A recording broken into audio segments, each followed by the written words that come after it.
ಇನ್ನು charge sheet ಸಲ್ಲಿಕೆ ಮಾಡ್ತಾ ಇರತಕ್ಕಂಥ ಹೊತ್ತಲ್ಲೇ ಈ ಪ್ರಕರಣದ ಮತ್ತಷ್ಟು ಸ್ಫೋಟಕ ಸುದ್ದಿಗಳು ಬೆಳಕಿಗೆ ಬರ್ತಾ ಇದೆ.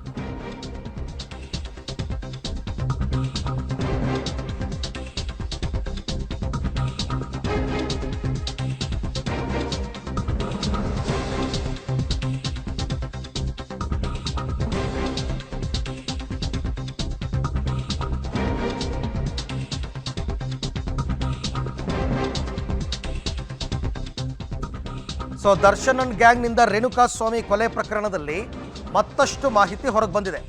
ಕೊಲೆಯ ಬಳಿಕ ರೇಣುಕಾಸ್ವಾಮಿಯನ್ನ ಕೊಲೆ ಮಾಡಿದ ಬಳಿಕ ಆ ಅರ್ಧ ಗಂಟೆ ಪಟ್ಟಣಗೆರೆ ಶೆಡ್ನಲ್ಲಿ ನಡೆದದ್ದಾದರೂ ಏನು? ರೇಣುಕಾಸ್ವಾಮಿ ಸಾವಿನ ಬಗ್ಗೆ ದರ್ಶನ್ ಕಿವಿಯಲ್ಲಿ ಹೇಳಿದವರು ಯಾರು? ಈ ಪ್ರಶ್ನೆ ಮೂಡ್ತಾ ಇದೆ. 30 ನಿಮಿಷಗಳ ವಿಡಿಯೋವನ್ನು ರಿಟ್ರೀವ್ ಮಾಡಿದ್ದಾರೆ. ಅಂದರೆ ಪಟ್ಟಣಗೆರೆ ಶೆಡ್ದು ರಿಟ್ರೀವ್ ಮಾಡಿದ್ದಾರೆ, ಸ್ಟೋನಿ ಬ್ರೂಕ್ಸ್ದು ರಿಟ್ರೀವ್ ಮಾಡಿದ್ದಾರೆ. ಹಾಗಾಗಿ ಏನದು ಅಂತಕ್ಕಂಥದ್ದನ್ನು ಪಬ್ಲಿಕ್ ಟಿವಿಯಲ್ಲಿ ಈಗ ಎಕ್ಸ್ಕ್ಲೂಸಿವ್ ಮಾಹಿತಿಯನ್ನು ನೋಡ್ತಾ ಹೋಗೋಣ. ರೇಣುಕಾ ಹತ್ಯೆ ದಿನ ಏನು ನಡೀತು? ರೇಣುಕಾಸ್ವಾಮಿಯನ್ನು ಅಪಹರಿಸಿದ್ದ ಆರೋಪಿಗಳು ಶೆಡ್ನಲ್ಲಿ ಚೆನ್ನಾಗಿ ಹೊಡೆದಿದ್ರು, ಅದು ನಿಮಗೆಲ್ಲ ಗೊತ್ತಿರತಕ್ಕಂಥದ್ದು.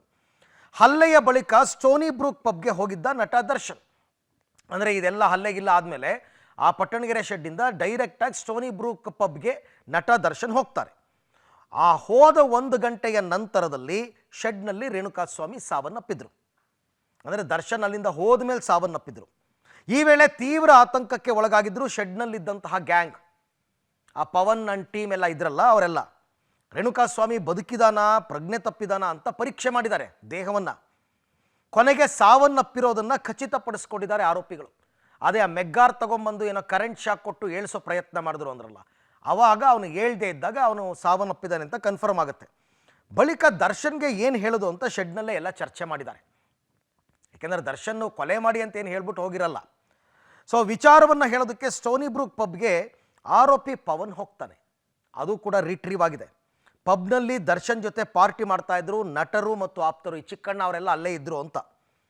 ಆಗ ಪವನ್ ಹೋಗ್ಬಿಟ್ಟು ದರ್ಶನ್ ಕಿವಿಯಲ್ಲಿ ರೇಣುಕಾಸ್ವಾಮಿ ಸಾವಿನ ಬಗ್ಗೆ ಹೇಳ್ತಾನೆ.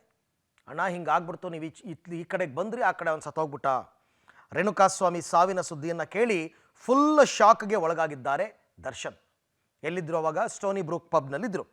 ಕೂಡಲೇ ಪಬ್ನಿಂದ ಶೆಡ್ಗೆ ಗಾಬರಿಯಲ್ಲಿ ದರ್ಶನ್ ಬರ್ತಾರೆ. ಅಯ್ಯೋ ಏನೋ ಮಾಡೋಕ್ಕೆ ಹೋಗಿ ಏನೋ ಆಗೋಯ್ತಲ್ಲಪ್ಪ ಅಂತ ಬಂದು ನೋಡಿದಾಗ ಆತ ಸತ್ತು ಬಿದ್ದಿರ್ತಾನೆ. ಇನ್ನೇನು ಮಾಡೋಕ್ಕಾಗತ್ತೆ?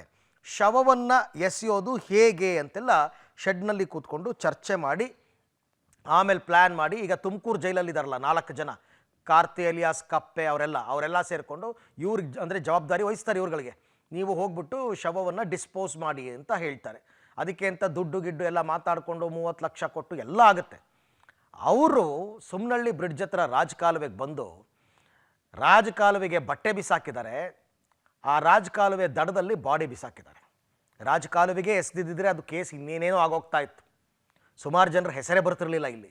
ಬಟ್ ಅವರು ಬಾಡಿಯನ್ನು ರಾಜಕಾಲುವೆ ಪಕ್ಕದಲ್ಲಿ ಇಟ್ಟು ಹೋಗಿದ್ದಾರೆ, ಎಲ್ಲರಿಗೂ ಕಾಣಂಗೆ, ರಸ್ತೆಲಿ ಹೋಗೋರಿಗೆಲ್ಲ ಕಾಣಂಗೆ ಬಿಸಾಕೋಗಿದ್ದಾರೆ. ಇಷ್ಟು ಕತೆ ನಡೀತು. ಈ ಬಗ್ಗೆ ಮತ್ತಷ್ಟು ಮಾಹಿತಿ ನನ್ನ ಕೊಲಿಗ್ ಉಮೇಶ್ ಅವರಿಂದ ಪಡ್ಕೊಳ್ಳೋಣ. ಉಮೇಶ್, ಈಗ ಪಟ್ಟಣಗೆರೆ ಶೆಡ್ ಮತ್ತು ಸ್ಟೋನಿ ಬ್ರೂಕ್ ಎರಡೂ ಜಾಗದಲ್ಲಿನ CCTV ರಿಟ್ರೀವ್ ಆಗಿದೆಯಾ? ಆ ರಿಟ್ರೀವ್ ಆದ ಸಂದರ್ಭದಲ್ಲಿ ಆ ದೃಶ್ಯಗಳು ಏನು ಕಂಡು ಬಂದಿದೆ? ದರ್ಶನ್ ಯಾವಾಗ ಹೊರಟರು? ದರ್ಶನ್ ಇದ್ದಾಗಲೇ ಕೊಲೆ ಆಯಿತಾ? ಇದೆಲ್ಲದರ ಬಗ್ಗೆ ಆ ದೃಶ್ಯಗಳು ಏನು ಸಾಕ್ಷ್ಯವನ್ನು ಹೇಳ್ತಾ ಇದೆ? ಅರವಿಂದ್, ರೇಣುಕಾಸ್ವಾಮಿ ಕೊಲೆ ಪ್ರಕರಣ ಸಂಬಂಧಪಟ್ಟ ಹಾಗೆ ಬಹುತೇಕ ಎಲ್ಲ ರಿಪೋರ್ಟ್ಗಳು ಕೂಡ ಕೈ ಸೇರಿರುವಂಥದ್ದು. ಯಾವೆಲ್ಲ ಡಿಲೀಟ್ ಮಾಡಿದ್ರು ಅವನ್ನು ಕೂಡ ಈಗ ಪೊಲೀಸರು ರಿಟ್ರೀವ್ ಕಳಿಸಿದ್ರು, ರಿಟ್ರೀವ್ ಕೂಡ ಆಗಿರುವಂಥದ್ದು.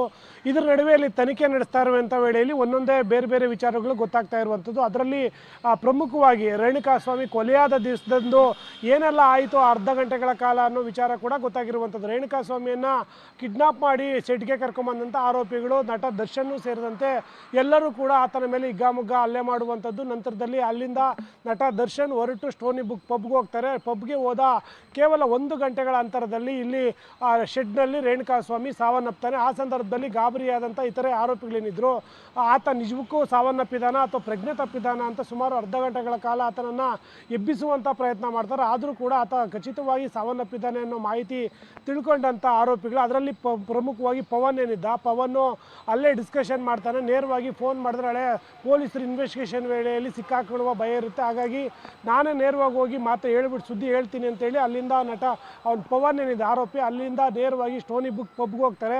ಪಬ್ಗೆ ಹೋದಂಥ ವೇಳೆಯಲ್ಲಿ ನಟ ದರ್ಶನ್ ಇತರೆ ಸ್ನೇಹಿತರು ಮತ್ತು ನಟರ ಜೊತೆ ಅಲ್ಲಿ ಪಾರ್ಟಿ ಮಾಡ್ತಿರ್ತಾರೆ. ಪಾರ್ಟಿ ಮಾಡಿದಂಥ ವೇಳೆಯಲ್ಲಿ ನೇರವಾಗಿ ಹೋಗಿ ನಟ ದರ್ಶನ್ ಕಿವಿಗೆ ರೇಣುಕಾ ಸ್ವಾಮಿ ಸತ್ತೋದ ಅಂತೇಳಿ ಅದ್ರ ಬಗ್ಗೆ ಮಾಹಿತಿ ನೀಡುವಂಥದ್ದು.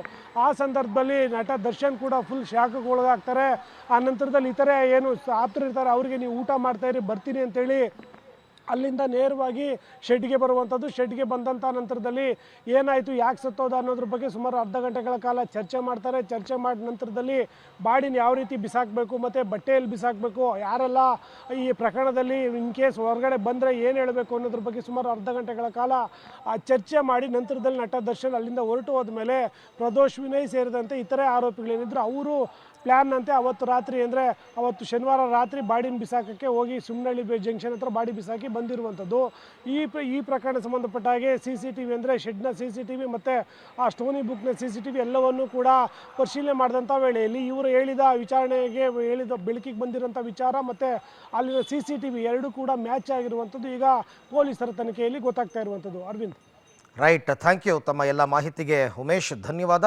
ಸೊ ಚಾರ್ಜ್ ಶೀಟ್ ಸಲ್ಲಿಸೋ ತನಕನೂ ಕೂಡ ಒಂದಷ್ಟು ಕುತೂಹಲ. ಚಾರ್ಜ್ ಶೀಟ್ ಸಲ್ಲಿಕೆ ಮಾಡಿದ್ಮೇಲೆ ಅದು ಓಪನ್ ಡಾಕ್ಯುಮೆಂಟ್ ಆಗಿಬಿಡುತ್ತೆ. ಆಗ ಯಾರ್ಯಾರ ಮೇಲೆ ಏನೇನು ಆರೋಪಗಳು, ಯಾವತ್ತು ಯಾರು ಏನು ಅಪರಾಧ ಮಾಡಿದ್ರು ಎಲ್ಲವೂ ಕೂಡ ಗೊತ್ತಾಗುತ್ತೆ.